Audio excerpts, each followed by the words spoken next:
রব্বে করিম গুনাহ তোমাকে জাহান্নামে নিয়ে যাবে। মওলা বুঝতে পারিনি, এখন কি করণীয়? রব্বে করিম বলে, বান্দা তুমি না অতীতে যেতে পারবে না, কিন্তু তোমার রব চাইলে তো সব করতে পারে। তোমার রব চাইলে তো সব করতে পারে। বান্দা তুমি তো অতীত পাল্টাতে পারো না, কিন্তু তোমার রব চাইলে তো সবকিছু পাল্টাই দিতে পারে। তুমি একটা কাজ করো না। ও আল্লাহ কি করব? আল্লাহ কিভাবে সারেন্ডার হব?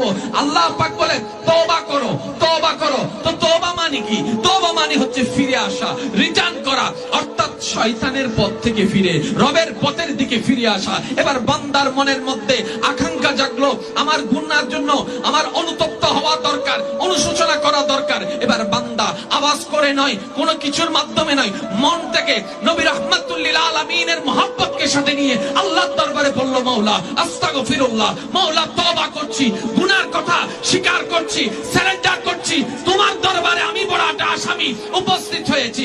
বান্দার বলাটা যেই দিন রবের দরবারে কবুল হয়ে যাবে, রব্বে করিম বলে, ইন্নাল্লাহ ইয়াগফিরুয যুনুবা জামিয়া, বান্দারে তওবা করবি একবার, মুছে দিব তোর সারা জীবনের গুনাহ।